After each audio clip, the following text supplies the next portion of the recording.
Assalamualaikum warahmatullahi wabarakatuh. Salam sejahtera bagi kita semua. Puji syukur kita panjatkan kehadirat Tuhan Yang Maha Esa, karena atas rahmat Tuhan dan karunia-Nya kita dapat memulai perkuliahan pada mata kuliah Administrasi Pemerintahan Desa dengan baik. Mata kuliah ini dirancang untuk memberikan pemahaman yang komprehensif mengenai konsep, prinsip, serta praktik penyelenggaraan administrasi dan pemerintahan desa. Desa sebagai entitas pemerintahan yang paling dekat dengan masyarakat, memiliki peran strategis dalam pembangunan nasional. Oleh karena itu, diperlukan aparatur dan sumber daya manusia yang memiliki kapasitas administrasi, manajerial, serta pemahaman regulasi yang memadai. Dalam perkuliahan ini, mahasiswa tidak hanya akan mempelajari aspek teoritis, seperti konsep administrasi, organisasi, manajemen, serta kewenangan desa, tetapi juga akan diajak untuk memahami realitas empiris di lapangan. Dengan demikian, diharapkan mahasiswa mampu menganalisis berbagai permasalahan pemerintahan desa secara kritis, serta memberikan solusi yang aplikatif dan berbasis ilmiah. Perkuliahan ini juga menekankan pentingnya nilai-nilai tata kelola pemerintahan yang baik, seperti transparansi, akuntabilitas, partisipasi, dan responsivitas. Nilai-nilai tersebut menjadi fondasi utama dalam menciptakan pemerintahan desa yang efektif dan berorientasi pada pelayanan masyarakat. Akhir kata, saya berharap seluruh mahasiswa dapat mengikuti perkuliahan ini dengan penuh semangat, aktif berdiskusi, serta mampu mengembangkan pemikiran yang konstruktif. Semoga mata kuliah ini dapat memberikan manfaat yang besar, baik secara akademik maupun praktis. Pada pertemuan hari ini, kita akan membahas mengenai tinjauan ulang tentang administrasi pemerintahan desa. Namun sebelumnya saya perkenalkan, nama saya Dr. Muhammad Arifai, SE, MAP, yang akan membimbing Anda pada sesi pertama sampai sesi terakhir. Mudah-mudahan kita bisa saling mengenal.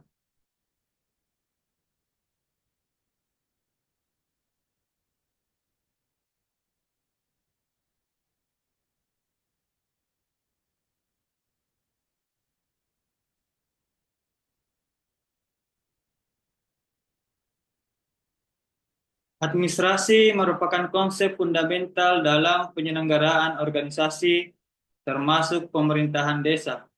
Dalam arti sempit, administrasi merujuk pada kegiatan ketetausahaan seperti pencatatan, pengarsipan, dan pengelolaan dokumen. Aktivitas ini penting karena menjadi dasar akuntabilitas dan transparansi, khususnya dalam pengelolaan keuangan desa dan juga pelayanan publik. Namun dalam arti luas, administrasi mencerminkan proses kerjasama antar individu atau kelompok untuk mencapai tujuan tertentu secara efektif dan juga efisien. Perspektif ini sejalan dengan pandangan Herbert Simon yang menekankan administrasi sebagai aktivitas kolektif dalam pengambilan keputusan. Dalam konteks desa, administrasi luas terlihat dalam proses musyawarah desa, penyusunan APB desa, hingga implementasi program pembangunan. Regulasi ini seperti Undang-Undang Nomor 30 Tahun 2014 menegaskan pentingnya prinsip legalitas, akuntabilitas, dan juga pelayanan publik. Dalam administrasi pemerintahan, administrasi tidak hanya bersifat teknis, tetapi juga strategis, karena menentukan kualitas tata kelola pemerintahan desa secara keseluruhan.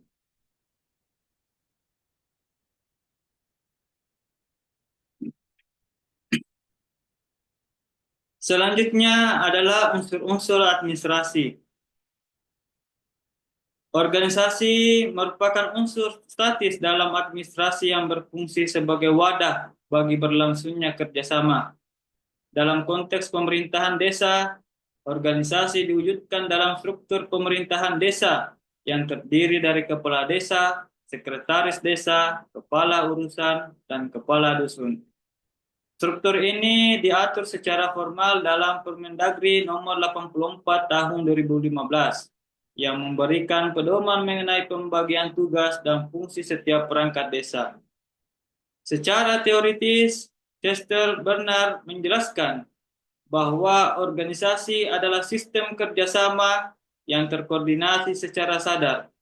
Artinya, setiap posisi dalam organisasi memiliki peran yang sangat terkait dan tidak dapat berjalan sendiri. Di lapangan, keberadaan organisasi yang jelas akan mempermudah koordinasi, mempercepat pelayanan publik, dan meningkatkan efisiensi kerja. Sebaliknya, struktur yang tidak jelas dapat menimbulkan tumpang tindih tugas dan konflik kewenangan.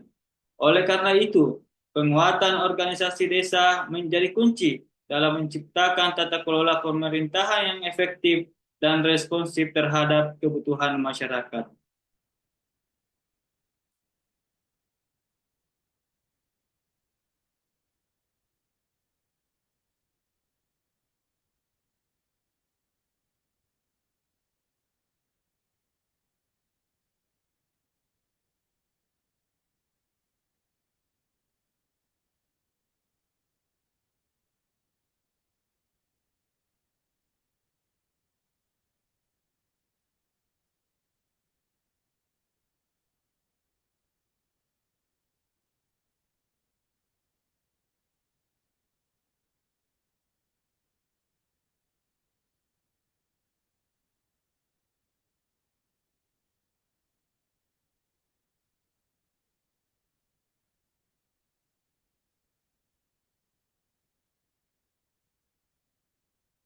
Selanjutnya, mengenai manajemen.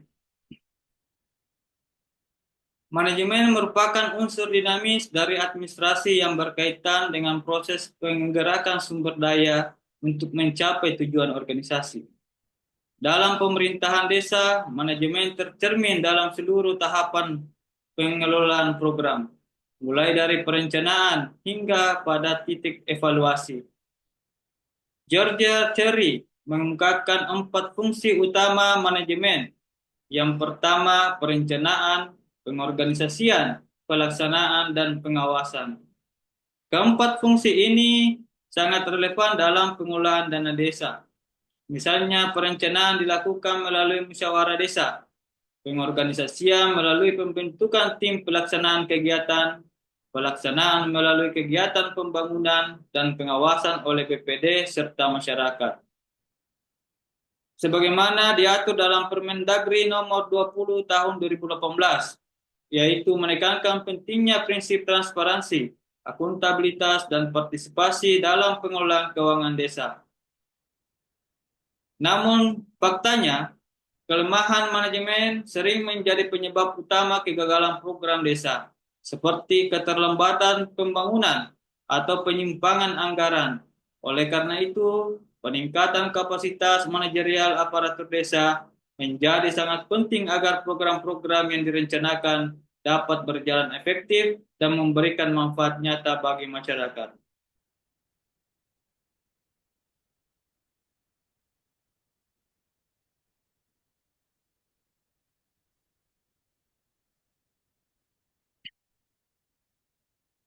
Selanjutnya adalah pengertian pemerintah dan pemerintahan.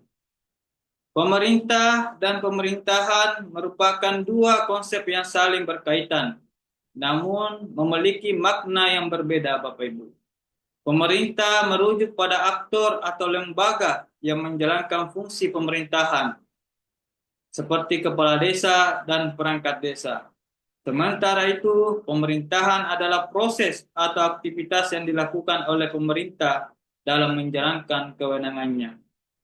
Sebagaimana dalam teori Wiener menjelaskan bahwa pemerintahan mencakup proses memerintah, urusan publik, pelaku, dan metode yang digunakan dalam mengelola masyarakat.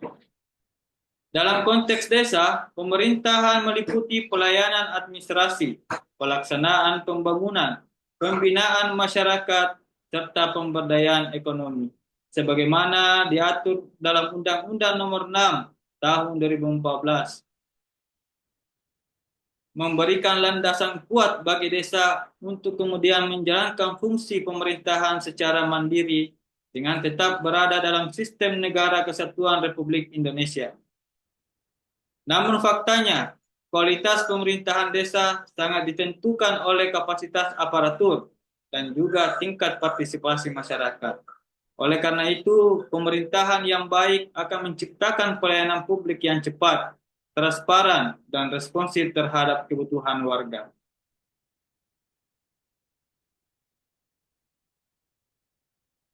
Selanjutnya adalah kedudukan desa dalam NKRI. Desa memiliki kedudukan yang sangat strategis dalam sistem ketatanegaraan Indonesia karena keberadaan telah ada jauh sebelum terbentuknya negara modern. Sebagaimana diatur dalam Undang-Undang 1945 Pasal 18B, yaitu mengakui dan menghormati kesatuan masyarakat hukum adat beserta hak tradisionalnya. Hal ini menunjukkan bahwa desa memiliki hak asal-usul yang menjadi dasar otonomi lokal, sebagaimana diatur dalam Undang-Undang Nomor 6 Tahun 2014, yaitu memperkuat posisi desa sebagai entitas yang memiliki kewenangan untuk kemudian mengatur dan mengurus kepentingan masyarakatnya sendiri. Dalam perspektif teori, desa dapat dipahami sebagai self-governing community, yaitu komunitas yang memiliki kemampuan mengatur dirinya secara mandiri. Di lapangan, hal ini terlihat pada praktik musyawarah desa, pengelolaan dana desa, serta keberadaan desa adat dengan aturan lokalnya. Kedudukan ini memberikan peluang besar bagi desa untuk kemudian berkembang, namun juga menuntut tanggung jawab dalam menjaga transparansi dan akuntabilitas. Oleh karena itu, desa tidak hanya menjadi objek pembangunan, tetapi juga subjek utama dalam proses pembangunan nasional.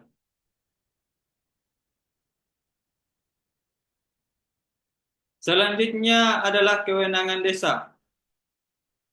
Kewenangan desa merupakan hak yang dimiliki desa untuk kemudian mengatur dan mengurus kepentingan masyarakat yang berdasarkan hak asal-usul dan kewenangannya yang berskala desa, sebagaimana diatur dalam Undang-Undang Nomor 6 Tahun 2014, yaitu membagi kewenangan desa ke dalam 4 bidang utama, yaitu penyelenggaraan pemerintahan, pelaksanaan pembangunan, pembinaan kemasyarakatan, dan pemberdayaan masyarakat. Pembagian ini bertujuan agar kemudian desa dapat menjalankan fungsi secara komprehensif dan terintegrasi. Dalam perspektif teori desentralisasi, pemberian kewenangan kepada desa merupakan bentuk pelimpahan kekuasaan dari pemerintahan pusat kepada unit pemerintahan yang lebih dekat dengan masyarakat. Kewenangan ini terlihat dalam pengolahan dana desa, pembangunan infrastruktur, pembinaan sosial, dan pengembangan ekonomi lokal melalui BUMDes. Namun pelaksanaan kewenangan ini sering menghadapi tantangan seperti keterbatasan kapasitas aparatur, lemahnya pengawasan, dan rendahnya partisipasi masyarakat. Oleh sebab itu, diperlukan penguatan kapasitas dan sistem tata kelola yang baik agar kewenangan desa dapat dimanfaatkan secara optimal untuk meningkatkan kesejahteraan masyarakat. Dengan demikian, sekian untuk pemaparan materi pada hari ini. Mudah-mudahan ada manfaatnya. Wabillahi taufiq wal hidayah. Wassalamualaikum warahmatullahi wabarakatuh.